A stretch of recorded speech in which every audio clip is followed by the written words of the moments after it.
Welcome to TV11. నా పేరు Habib. News in details. Krishna జిల్లా మైలవరంలో అకాల వర్షం కారణంగా పంట నష్టపోయిన రైతులను ఆదుకొంటామని జలవనరుల శాఖ మంత్రి దేవినేని ఉమామహేశ్వరరావు మైలవరం మార్కెట్ యార్డ్లో రైతులకు హామీ ఇచ్చారు. మైలవరంలో గత 2 రోజులుగా కురుస్తున్న వర్షాల కారణంగా పంటలు తడిసిపోయిన రైతులు ఆందోళన చెందవద్దని, పంటను ప్రభుత్వమే కొనుగోలు చేస్తుందని, వారికి కావాల్సిన ఖాళీ సంచులను వెంటనే అధికారులు అందజేయాలని, ధాన్యాన్ని కొనుగోలు చేసి మిల్లర్లకు తరలించాలని అధికారులను ఆదేశించారు.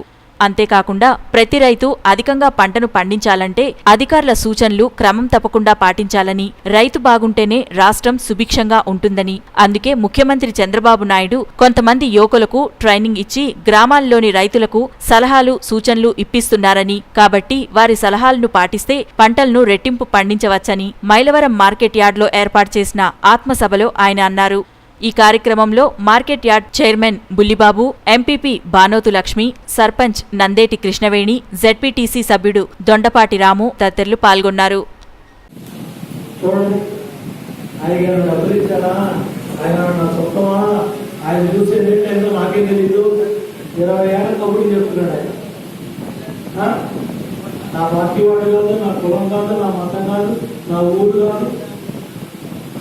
నేను ఎప్పుడే మా మావాళ్ళ రోజు నాతో పాటు కలిసి తిరగడం చూడండి, బంగారం పెట్టిన ఎప్పుడు బంగారం పెట్టిన చెప్తారని చెప్పండి, చెప్పడం అది అవసరం లేదు.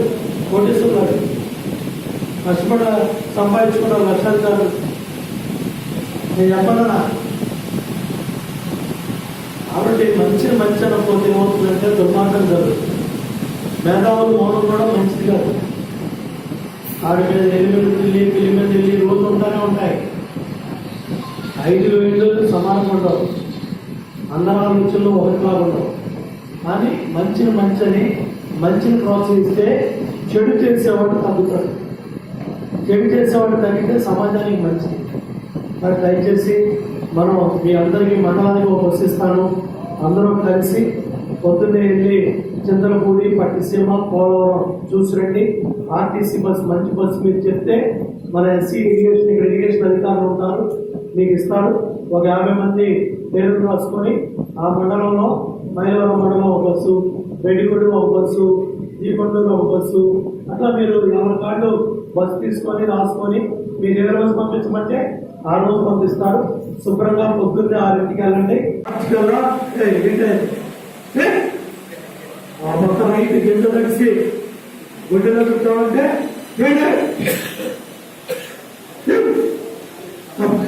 రైతులు సరే పెట్టమాకండి. మనం రైతు కూర్చోబెట్టినా పాడైపోతాం. కొత్త రైతులు కావాలంటే చాలా కొత్త సన్మానం చేస్తారు. కూర్చోబెడితే పాడైపోతాం. మీ పోవడానికి మీ మంచితనం చేసుకొని వేస్తాను, నేర్పిస్తాను. కానీ రైతు కష్టంలో ఉన్నాడు. ఆ రైతుకే ఆ గింజ దాకా నిద్ర పట్టలేదు. రాత్రి పడుకోబడి 2 మాకు ఈ గింజ అంతా పంపించబడి చాలా. కాబట్టి రైతుకి ధైర్యం చెప్పాలి, రైతుకి అండగా ఉండడానికి వచ్చాను. ఓకే, ఇటువంటి కార్యక్రమాలు ఇంకా జరగాలి. నేను ఒకసారి ఈ ఆధునిక సాంకేతిక పరిజ్ఞానాన్ని కూడా మార్కెట్ యార్డ్ సెక్రటరీ ఇక్కడ యార్డ్ సెక్రటరీ ఎక్కడ ఉన్నాడు, మీరు కూడా గుర్తుపెట్టుకొని ఏ ఆధునిక యంత్రం ఏ ఊళ్ళో ఉంది, ఎన్ని ఎకరాలు సాగు చేస్తుంది, వాళ్ళు ఏ గ్రామానికి సప్లై చేయగలరు,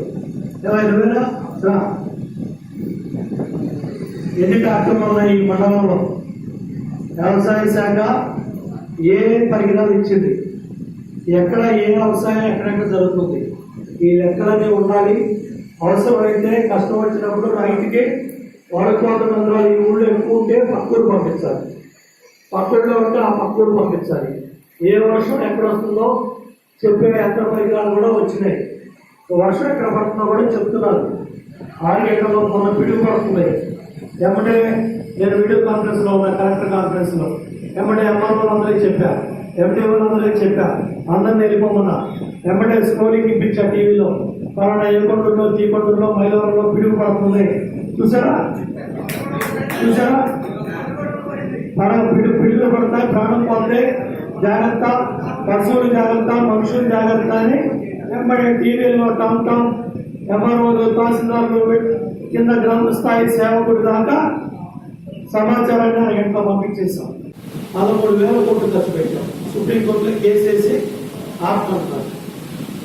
ఇప్పుడు ఆపితే జర్మనీ నుంచి వచ్చాడు వాడు. జర్మనీ వాడు వచ్చి జర్మలో పడుకొని కడుతున్నాడు. వాడు ఎంత జర్మనీ నుంచి వచ్చి మళ్ళీ ఆపని కోర్టులో కేసు వేస్తున్నాడు. ఒక నాయకుడు ఆత్మ ఢిల్లీలో రాజ్యసభ సభ్యులు చేస్తున్నాడు. అతనికి ఇదే మరి డబ్బులు ఇచ్చి ఒక అతను రోడ్లప్పుడు తిరిగి డబ్బులు పంపిస్తున్నాడు.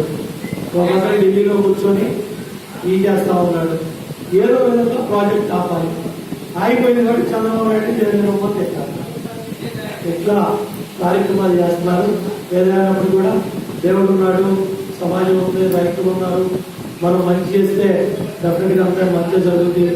అందరికీ పేరు పేరున ధన్యవాదాలు తెలియజేసుకుంటూ సెలవు తీసుకున్నాను. జై జై జై జై. ఇది ఈరోజు వార్తలు. మరి హిందీ తెలుగు వార్తల కోసం చూస్తూనే ఉండండి టీవీ11. టీవీ11 ఛానల్ని టీవీతో పాటు యావత్ దేశం నెలమల నుంచి ఎప్పుడైనా లాగిన్ కావచ్చు. మా టీవీ11 ఛానల్లో లైవ్లో చూడొచ్చు. www.tv11live.comలో లైవ్ చూడొచ్చు. ఇది ఈరోజు వార్తలు. మిగతా వార్తల కోసం చూస్తూనే ఉండండి టీవీ11.